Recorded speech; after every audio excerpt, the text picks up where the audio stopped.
ini apa? Islam apa ini?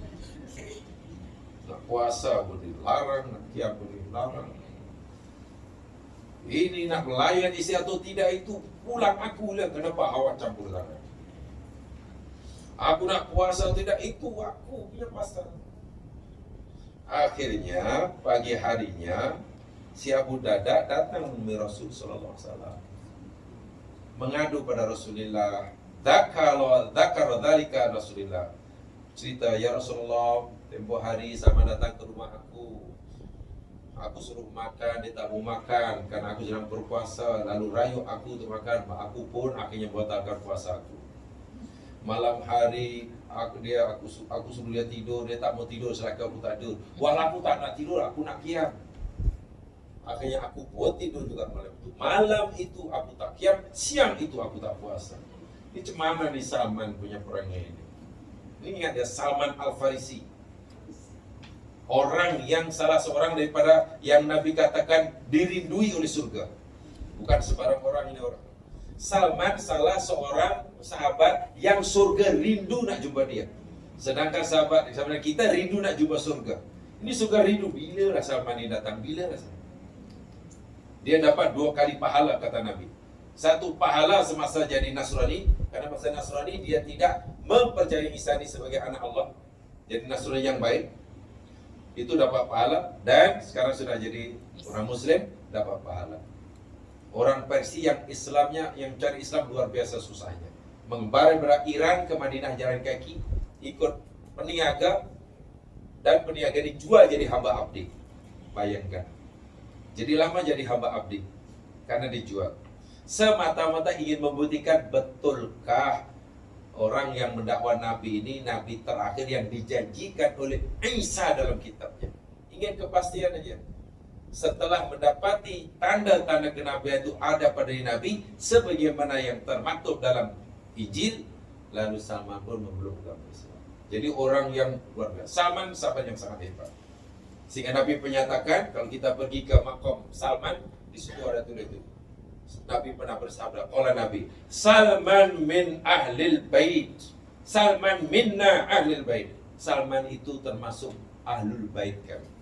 Jadi ahlul bait Nabi rupanya bukan istilah Nabi saja. Salman orang luar pun Nabi akui sebagai ahlul bait. Jadi kalau kita baca Allahumma sholli ala Muhammad wa ala ali Muhammad, termasuk ali Muhammad itu Salman itu.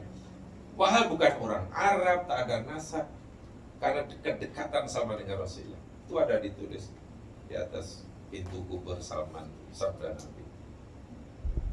Jadi selepas si Abu Darda mengadu karena tak puas hati dengan si Salman ini, jawaban Nabi pendek saja. Ya Abu Darda, sodako Salman. Betul lah yang Salman katakan itu, betul lah. Memang hidup ini bukan hanya wirid saja. Kena perhatikan orang rumah, kena perhatikan masyarakat. Mata itu ada hak mengantuk, tidurkan. Jangan paksa terus jaga. Perut lapar, makan. Badan penat, rehatkan. Nampaknya kamu ini hanya memberikan hak Allah saja. Hak diri tak dipenuhi, hak mata tak dipenuhi, hak keluarga tak dipenuhi. Itulah Islam. Islam tidak memberatkan. Bahkan kata Shalih Ibn Utsaimin dalam menguraikan hadis ini, bila kita berada di bawah terik matahari dan bila kita terus di dalam terik matahari kita akan jadi sakit, kemudian kita segera mencari tempat berteduh, itu pun sunnah Nabi. Kenapa? Karena kita sedang memberikan hak pada diri kita. Apa hak diri kita? Dijaga kesehatannya. Diri kita ini ada hak, jangan sampai sakit. Satu, bila panas, segera berteduh. Bila kita tahu bahwa bila kita kata terkena hujan akan demam, bila hujan, pakai payung. Pakai payung itu menjadi sunnah Nabi.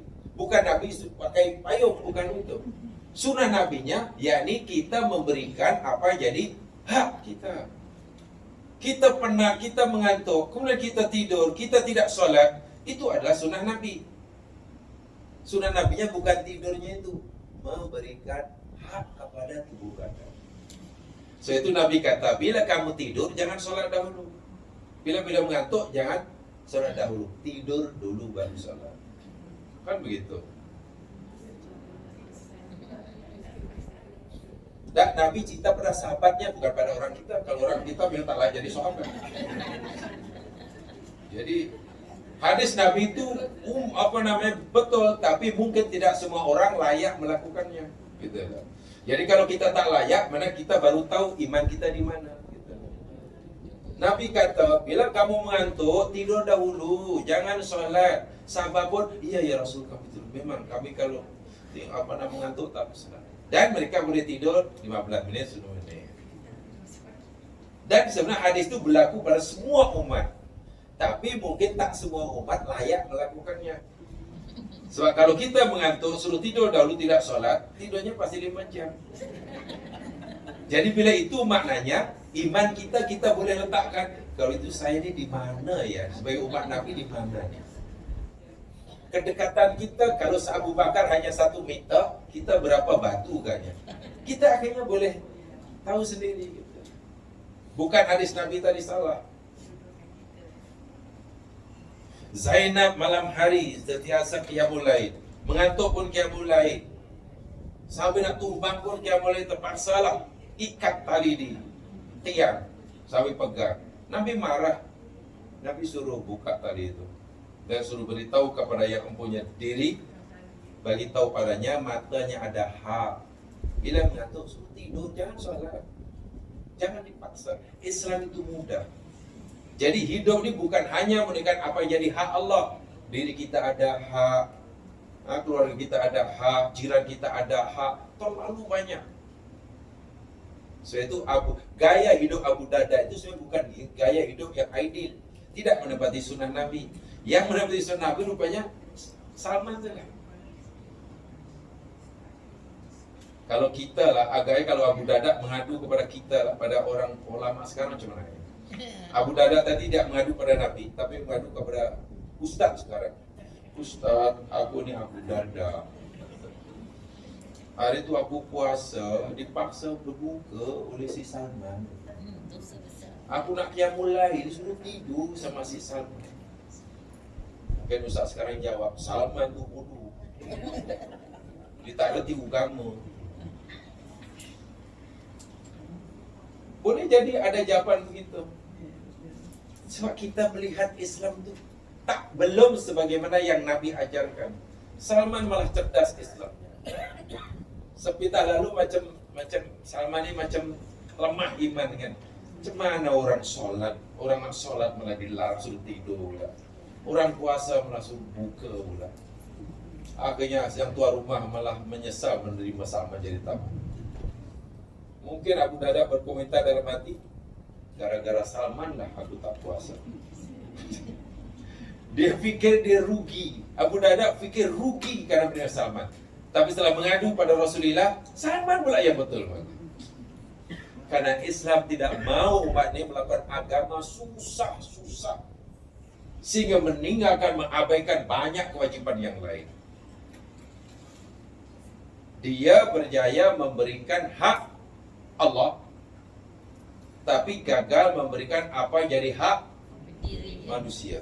Itu kesalahan yang berat itu. Lainlah kalau Allah suruh kita memberikan haknya saja dan tak perlu kisah pada hak selain Allah. Itulah masalah. Itulah Islam itu. Sehingga hidup Islam ini, gaya hidup Nabi ini ideal, boleh dicontohi. Boleh dicontohi. Coba kalau hidup Nabi ini katakanlah ala Abu Darda lah. Pening kita nak ikutnya mas sekalian. Tak kisah apa, tak kisah itu tak kisah. Yang untuk diri sendiri. Tapi hidup Nabi sangat ideal. Nabi bekerja, Nabi makan, Nabi minum, Nabi tidur, Nabi puasa, Nabi pergi pasar, Nabi jahit bajunya, Nabi jahit kasutnya, Nabi tengok orang sakit, Nabi berperang, Nabi bekerja, Nabi pinjam, Nabi bayar hutang, Nabi luar biasa itu. Hidup macam tu yang sangat ideal. Boleh dicontohi. Tapi kalau hidup uzlah macam hidup padri kan tak bercontohnya. La rubaniyata fi Islam. Hidup padri bukan hidup yang ideal. Yang mesti begini, kata kahwin pun tidak, siapa nak ikut. Kalau semua laki jadi padri macam mana? Gaya hidup Sami Buza tidak ideal. Macam mana nak mencontohi? Gaya hidup yang paling ideal itu Rasulullah. Boleh dicontohi oleh siapa pun umatnya. Peniaga boleh mencontohinya, pejuang boleh mencontohi, imam boleh mencontohi, seorang suami boleh mencontohi, seorang anaknya. Karena memang begitu Allah mengajarkan. Jadi hidup Sami itu jangan yang Sami itu wara. Itu gaya hidup yang paling ideal. Tidak ideal. Mana itu? Kalau semua jadi Sami, kilang bihun pun tak ada. Jangan kan kilang kapal tebak, kilang bihun pun tak ada. Kalau semua jadi Sami, jadi macam mana coba? Jangankan kilang kapal tebak, kilang bihun pun tak ada. So kesimpulannya, Islam itu mudah. Karena Allah menghendaki mudah, tidak menjadi susah. Apa sebab? Karena manusia dicipta lemah. Sebab itu Allah tidak suruh kita melakukan perbuatan di atas kemampuan kita. Sebenarnya Allah suruh kita buat ikut kemampuan. Itulah poinnya. Itu adalah dipegang. Dia mudah, tapi jangan dimudah-mudahkan. Dan juga jangan disusah-susahkan. Terima apa adanya. Wallahu a'lam. Subhanakallahumma wa bihamdika asyhadu an la ilaha illa anta astaghfiruka wa atubu ilaik. Innal insana fi khusr ladina amanu wa salihati wa tawasaw bil haqqi wa tawasaw bis sabr.